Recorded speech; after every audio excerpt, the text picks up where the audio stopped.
Саламатсыңарбы урматтуу окуучулар. Бүгүнкү сабагыбыздын темасы илим жана билим.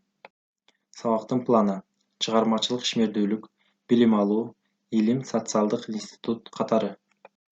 Ишмердүүлүк — бул адамдын эмгектенүүсү, окуусу, билим алуусу, ойноосу, чыгармачылык эмгектерди жаратуусу ж.б. Чыгармачылык ишмердүүлүк — адамдын өз максаттарына, каалоолоруна жана муктаждыктарына карап айлана чөйрөнү өзгөртүүгө ынтызарлыгы.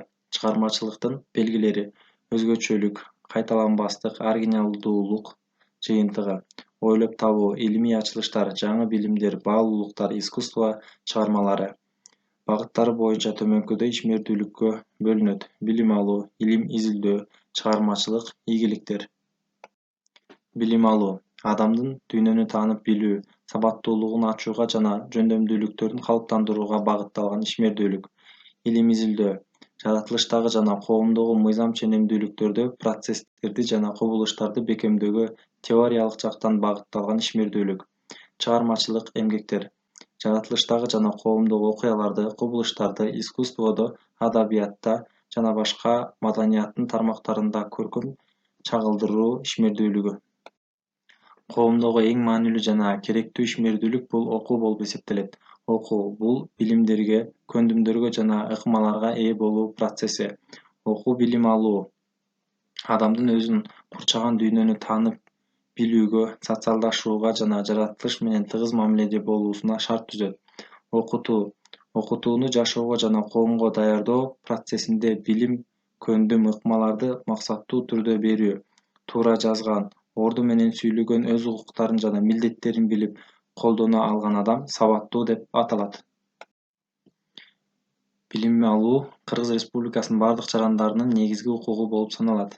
Кыргыз Республикасында билим берүү төмөндөгүдөй баскычтарга бөлүнөт: мектепке чейинки билим берүү, мектептик билим берүү, жалпы билим берүү, кесиптик билим берүү, жогорку билим берүү. Жалпы республика боюнча милдеттүү билим алуу мектептик негизги билим болуп эсептелет. Жогорку билим алуу инсандын сабаттуу, маданияттуу инсан болуп чыгышына шарт түзөт. Ошондуктан ар бир ата-эне баласынын келечеги үчүн кам көрүп, билим алуусуна кызыктар болушу керек. Билимдүү адамдардан түзүлгөн коомдун пайдубалы, бекем, келечеги жаркын болот. Илим, социалдык институт катары. Илим азыр бардык заманбап коомдун негизги социалдык институт болуп саналат. Заманбап коомдун жашоосу өнүккөн илимий билимдерден көз каранды. Илим менен техниканын байланышы илимий-техникалык революциянын пайда болушуна, жаңылануу процессинин өнүгүшүнө, азыркы дүйнөнү түп тамырынан бери өзгөрткөн процесске алып келди. Илимий ачылыштарды иштеп чыгуу жана өнөр жайда ийгиликтүү колдонуу процессине жеке адам жана мамлекеттик олуттуу капиталдык салымдар тартылат. Мисалы, дүйнө жүзү боюнча илимий изилдөөлөрдүн жарымынан көбү Америка Кошмо Штаттары тарабынан каржыланат. Окумуштуулардын коомчулугунун пайда болушу, илимпоздорго коюлган социалдык талап жана этикалык талаптар конкреттүү нормаларды аныктоонун жана калыптандыруунун зарылдыгын пайда кылды. Бул илимдин принциптери деп аталат. Илимдин принциптери 1942-жылы Мертон тарабынан сунушталган. Аларга универсалдык, коммунализм, кызыкчылыктан алыс болуу жана уюшкан скептизм кирет. Илимдин принциптери. Универсалдык принципи — илим жана анын ачылыштары жалпы мүнөзгө ээ экендигин билдирет.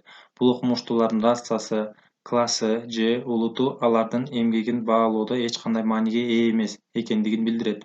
Изилдөө натыйжалары алардын илимий баалуулугу боюнча гана бааланат.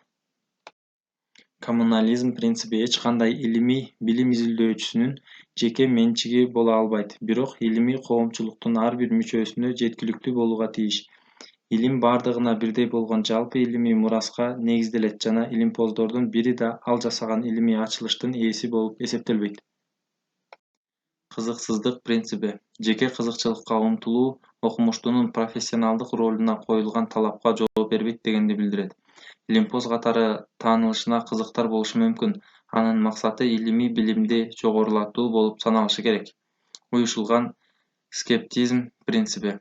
Бул шартта окумуштуу тиешелүү фактылар толук аныкталганга чейин тыянак чыгаруудан баш тартууга тийиш. Эч бир илимий теория сынсыз кабыл алынбайт. Үйгө тапшырма боюнча суроолор. Ишмердүүлүк деген эмне? Чыгармачылык ишмердүүлүк деген эмне жана ал багыттары боюнча канчага бөлүнөт? Кыргыз Республикасында билим берүү кандай баскычтарга бөлүнөт? Илимдин принциптери ким тарабынан сунушталган жана алар кайсылар?